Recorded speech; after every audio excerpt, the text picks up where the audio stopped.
Hey everyone, so the day is here, the day when I want to talk about my portfolio. And the reason why I want to do this is because one time someone commented in the comment section and they said, hey, talk about your portfolio to sort of put some perspective on the crypto landscape. What are we doing here? What we're doing here? Of course, we care about all the security, being able to transfer value across the globe, but we also need to make money. Otherwise, there's no point being here. No one would be here if there's no way to actually monetize these experiences, regardless of what they are, as we're leveraging these rails. So today, guys, let's talk about my portfolio and how I'm performing.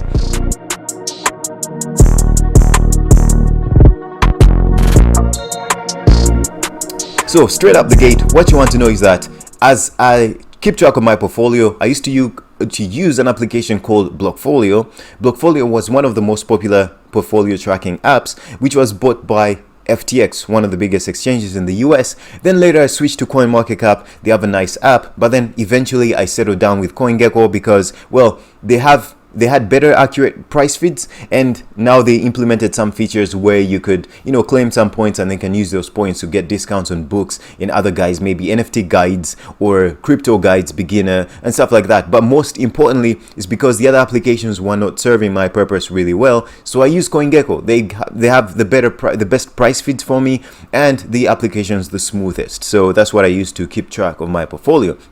But let's talk about the portfolio. My portfolio is sectioned into NFTs and, of course, cryptocurrencies. So let's jump right into it. My portfolio, how have I performed this crypto season? So what I have to say straight out the gate is that I've lost a big chunk of money because of the market downturn. Of course, that happens in investment, especially if you're looking at a macro view of your investments, you're looking at a long-term investment. So even if they've gone down in terms of fair value, I'm still in profit because I invested early. Some of them, some are in losses, but overall I'm break even and also slightly above profit from where I started off before the whole bull market started. So I'm going to talk about some of my benefits and some of my misses. So some of my benefits might still be in losses today, but they're long-term plays. The teams are still building and they still stuck to their roadmap, which I really like.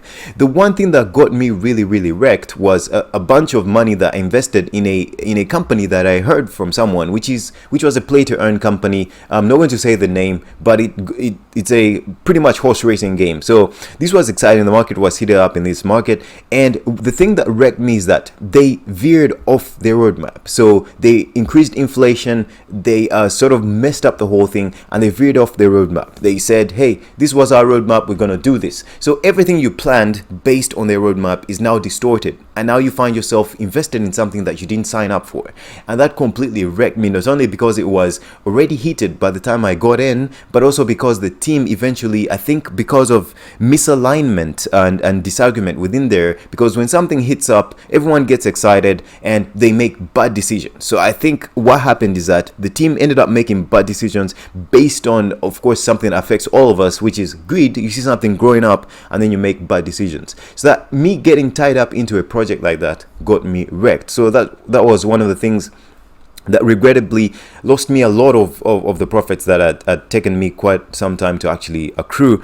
So that was not good, but I'm not going to mention the name here. And the other, of course, the Terra Luna spillover that affected a lot of people. It also affected me a little bit. I wasn't invested in the Terra Luna ecosystem, but the spillover kind of affected DeFi and other related ecosystems related to that because there was other synthetic assets or other stable coins or other DeFi protocols whose lending, maybe you're lending by providing Terra tokens as collateral, or you've gotten the UST, what do they call it?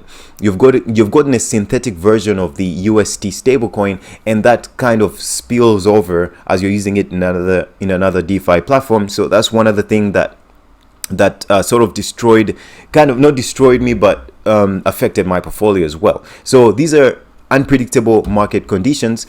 Then one thing I have to say is that one lesson I've learned is that when markets during a depression time, that usually equals to opportunity, which implies an entry point. And then during the excitement times, that equals to an opportunity, but usually implies an exit. So that's something you can prepare for, especially if you've done your research in the crypto space and you know where you want to be in the crypto landscape. What cryptocurrencies speak to you and how do they speak to you? What product are they trying to develop? Especially look at their roadmap. Make sure these guys are following their roadmap and they're not veering from it. The other thing you want to look at is the team. How committed are they? And make sure in the communication channels, when you communicate with these teams, they actually respond to you. They're excited about you. They can see that you're excited about the project, and you can see that they're excited about the project as well. So I want you to make your analysis about different projects, about their teams during this bear market. See how they respond to you, see how they react, see how they respond to their communities, and look at their roadmaps. Look at their roadmaps prior to the bear market, and also look at what they're doing right now. Try to make sure they're not trying to veer off the roadmaps, and if they're trying to veer off the roadmaps, try to make sure that they give very good reasons. The other thing is, if a team is looking at inflation of any kind, let's say it's an NFT project and they're trying to increase without giving a proper explanation as to why they're increasing the NFTs, or they're not. Let's say there were 100 NFTs and the team wants to make those same version of NFTs to increase them to 200 or another batch, and there's no clear distinction between the utility, then start to see red flags, because that's not a good sign. Tokens, increasing inflation of tokens, that's another bad sign. Watch out for these things. So for example, if a DeFi platform wants to launch a second token, or any platform wants to launch a token or anything else that's going to divide the value of that ecosystem and allocate that value to something else, be very, very mindful. For example, I can give an example. Bored Ape Yacht Club, and what they did, that was a good thing. They released the NFTs. They raised a lot of money. They eventually the project got running, got a lot of social clout and attention. It grew. And then after it's grown, that's when they had the liquidity to actually launch their token and start working on their metaverse. So they didn't try to do those things at the same time. If a team is trying to do too many things at the same time, it's going to divide up the value of that currency, or the user's value, the supporter's value.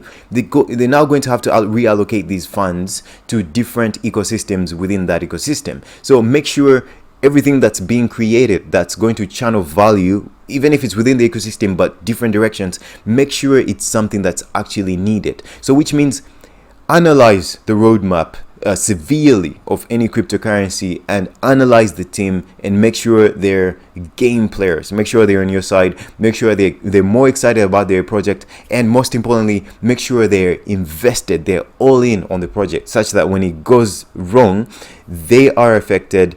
The users are, everyone is affected on an equal playing field, and not just one side takes all. It shouldn't be a zero-sum game. So guys, these are some of the lessons I learned in the cryptocurrency space. Of course, there's a lot of things to learn from, but you have to sort of experience these things. Sometimes you make money, sometimes you lose money, sometimes you engage with the communities and different experiences to find out what fits for you guys. But so to summarize, make sure you look at the roadmap, make sure the team is excited about their project and they are invested in that project, like they're all in the projects that they're developing, and make sure they're excited about it. It's not like if something happens, they're going to then close themselves out and not communicate back to the community. So make sure it's an organized team and they have everything in check. Don't just allocate your capital to some random projects that will change in the future based on no justifiable reasons.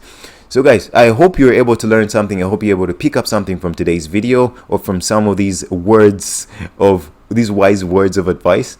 So guys, I'll see you tomorrow. Take care. Bye bye.